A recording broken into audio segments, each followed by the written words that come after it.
I,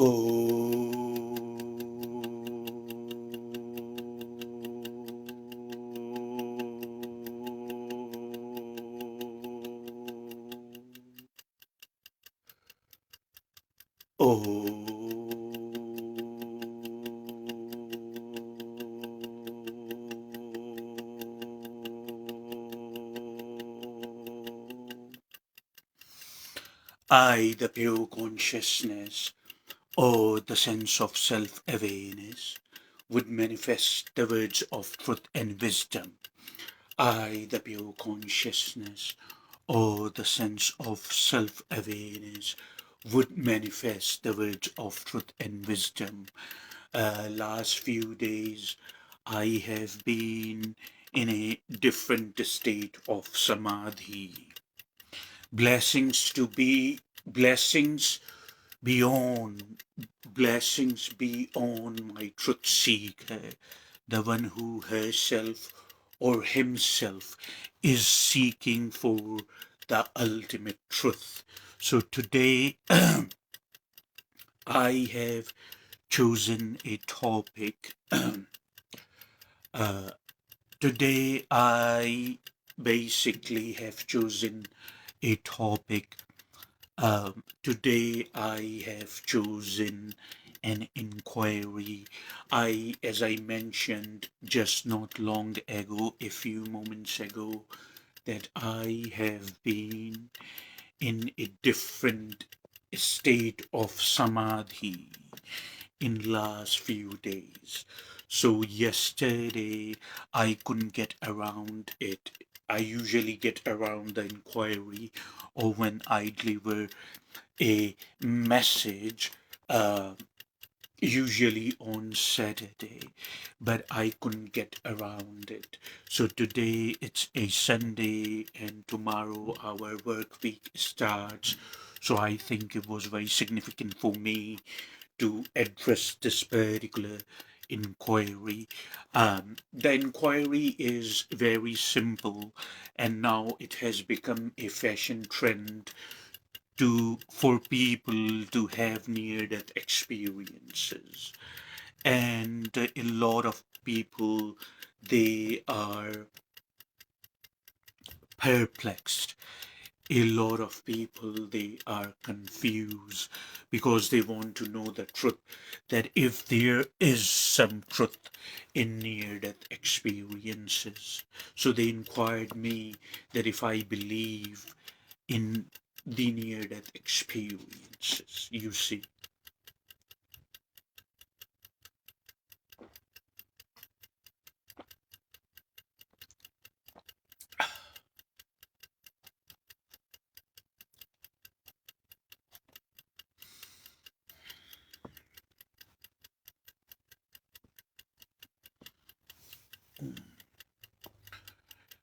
Yes.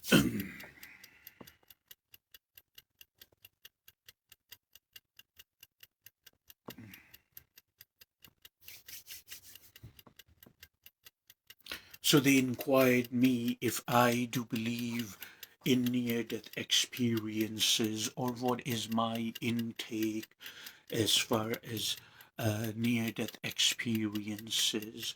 Um, so I finished that different type of samadhi only yesterday, and so I am a little weak, so I would um, talk rather quietly, and I am coming back to three-dimensional reality. Near-death experience is a term which was first introduced by Dr. Raymond A. Moody when he wrote um, his first book, you see. uh, Near-death experience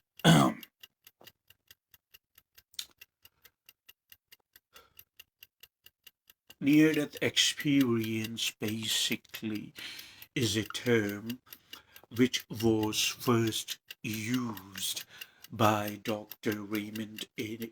Moody in 1975 when he compiled over 100 accounts of people who had brushed with death and wrote his first book, Life After a Life. And the book was a breakthrough because so many people had the similar experiences one way or another, but they couldn't speak out because they were scared or they thought that they can be judged by other people and labeled crazy, so they couldn't speak up. When the book came in 1975, it was first published, it was a breakthrough, and million and billions of copies were sold of that particular book, you see. And uh, then I had a little bit of correspondence. I had the honor to have a little bit of a correspondence with Dr. Raymond A. Moody.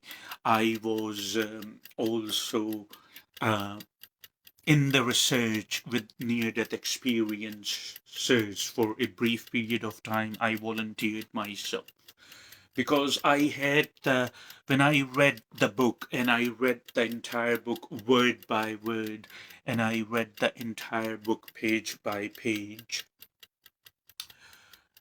So I basically um, realized that this is something what these people are explaining is just a phenomena which is happening out there. You see, some of these accounts you know intuitively if you are uncluttered with a little bit of focus. Some of these accounts you know intuitively that basically are real, and some of these accounts you know intuitively that they are not fake. However, since the term has um, widespread in all over the globe, a lot of people are using near death experience, the fake near death experiences also are using it as a benefit to further either their religion or to further either their money or to further their financial gain, some type of monetary gain, or some type of attention in general from other people. Near death experience. Um, so in near death experience, because the term has been widespread and people are using the near death experiences for different reasons. But the person, if you focus and you are receptive to truth and you are talking or either listening to such a person, you come to realize whether already intuitively you come to realize whether this person is telling us the truth or not. Now, this person, my follower, through YouTube, they inquired if I personally believe in near death experiences. So, my answer to your inquiry is I don't believe nor I disbelieve. You see, it's very simple. If you want to know the truth, then you need to remain totally impartial. You see what I'm saying? Uh,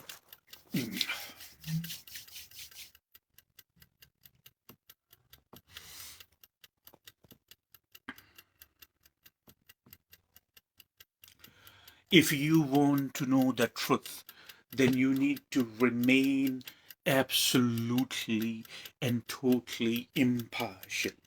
I hope you are following my words. If you have already made your mind, like your inquiry is if I believe in near-death experiences. That's what your inquiry is. So my answer to your inquiry, I don't believe nor I disbelieve. There is a third option, to remain open and not to draw conclusions or opinions. Please remember, you see, I always tell you, remember the word remember, okay? So please remember something. What I am saying is, uh, if you want to, if you are sincere with yourself, if you are the truth seeker with all your sincerity, then you don't make up your mind. I believe means, if I answer your inquiry that I believe, it means I already have made my mind. Is that a fact or is not a fact?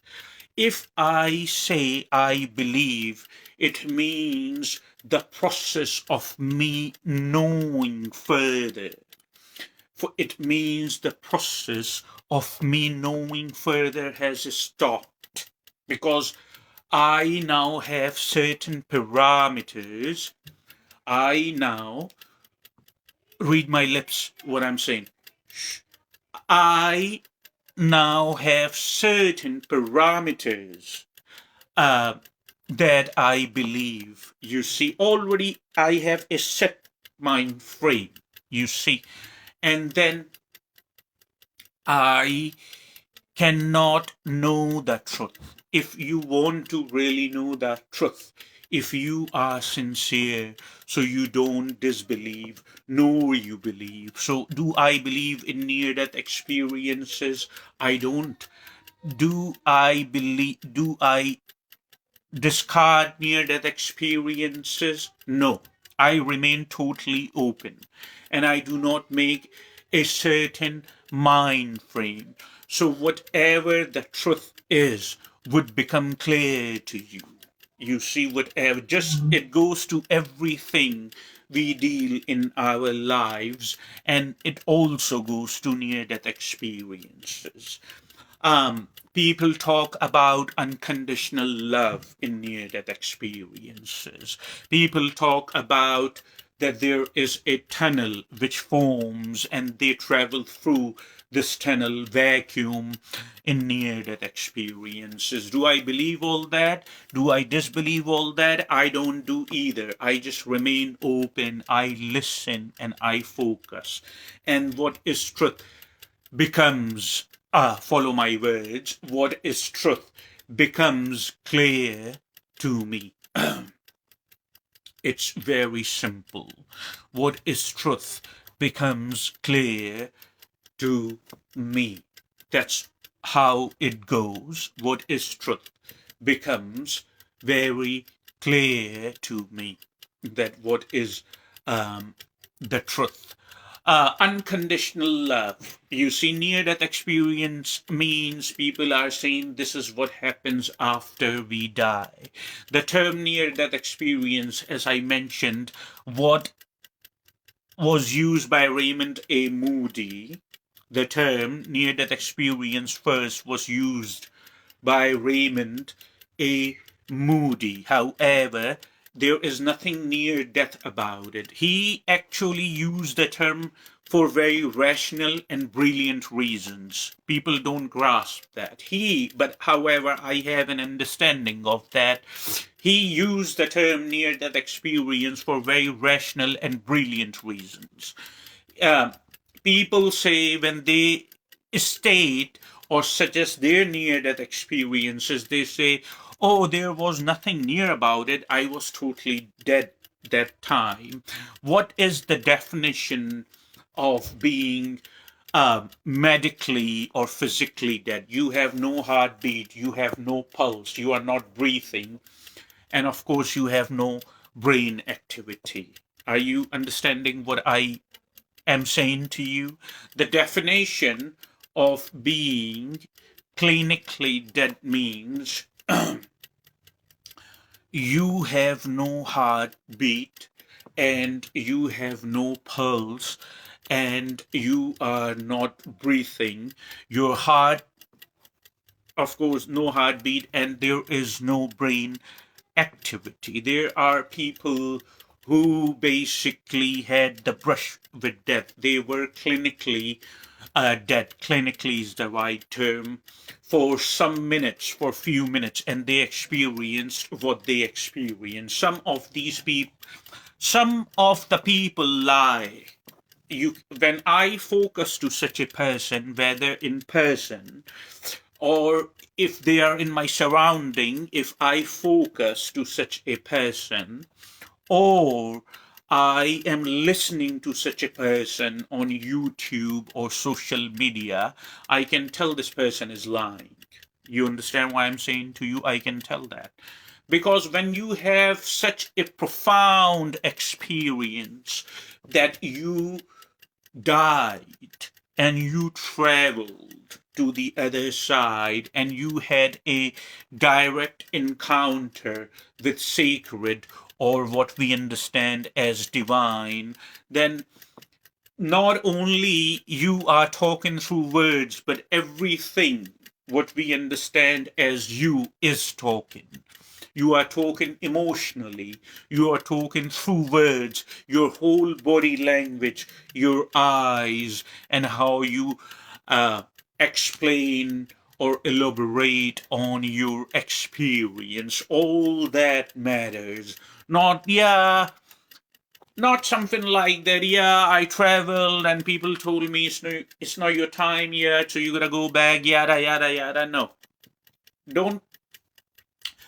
Such a person who talks like that casually, like what's for the dinner or what's for the breakfast, or I want to hang out that place today, or I want to hang out to that shopping mall, this and that. Such a person, when the person is talking so profoundly about such an experience, um, such a person, when a person is talking so profoundly about such a profound experience which happened, this is something when, if a person is claiming that I had the near death experience, it means the person died clinically for some time. I mentioned not long ago what is the definition of being clinically dead. So it's such a profound experience of your life. It's such a deep, it's such a real experience of your life that you don't talk about these things. Number one, you don't talk about these things, or if you talk about these things, the perceiver, the person who's listening to you or watching you or witnessing you, would know intuitively whether you are lying or you are telling the truth. Every day, some of these people have land in numerous places in California, and they invite others to come and pay them money, and they claim they had the near death experiences, and they say that I am doing the retreat, this much money in order to participate in the retreat because we have land, so come around and do some yoga and some meditation or some type of samadhi with us, and don't forget the money, because if you don't pay the money you cannot participate. When you are lying for monetary gain, for financial gain, to attract attraction, and you should see the followers of these type of culprits. You should see the followers of these type of liars, because they have tons and tons of followers, because people like to believe and listen that they are loved outside of themselves. That's a sign of feeble, that's a sign of weakness. You understand what I'm saying to you? People like to believe the words of comfort outside of themselves. They look up to these type of liars, and these type of liars, of course, are more or like an artist, the con artist. They take the money and they give you false hope. And when you speak with them or you want to talk to them in detail about their near death experience, they try to avoid you. I mean, when I was connected, or when I was rather participating in the research for near death experiences, and I received the accounts of such individuals, and I either tried to connect with them in person, or I tried to connect with them either through telephone. They were do some of these people, they were doing their level best to avoid me.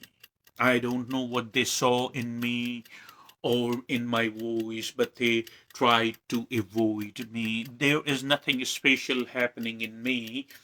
Every human being is perfectly capable of carrying this kind of energy if you become receptive and if you become focused. You see, it's very simple. In other words, what I have achieved, or I am, of course, still in the process of achieving it every day, is called evolve. This person is evolving with all its sincerity. That's what we understand.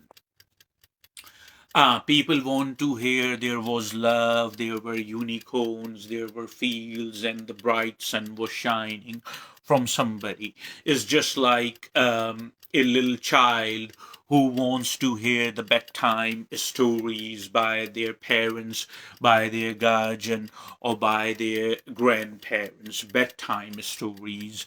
And that gives comfort to that little child, and the child falls asleep. Just like that, these people, they want to hear the bedtime stories from others. Unfortunately, these people, these poor people, my heart, of course, goes out to them. These poor people, they don't have focus at all, or they have very little focus. Their focus can be taken. They are gullible because they do not take time to understand themselves by yoga and meditation. If only you dedicate yourself for if only you dedicate yourself to yoga, if only you dedicate yourself to meditation every day, you don't have to believe or disbelieve, or you don't have to really have a near death experience in order to um, experience oneness and love, or unconditional love. You see, the reason you experience conditional love from humans because they are conditioned. Is that something very difficult to understand? They are not capable of giving you unconditional love. The reason people love the unconditional love because, or they love the feelings of unconditional love because they just want to experience love. They don't want to give love. You see, love, please know and please remember. You see, I tell you all the time, please remember the term, the word remember. Please remember always in your mind that love does not require an opposite or duality. You understand what I'm saying? Love does not require an opposite or any type of duality. You see, in order to experience unconditional love, you don't have to look at others in order to receive that unconditional love. You can is love, the bond, the oneness is your fundamental state. The reason you don't get to experience that because you're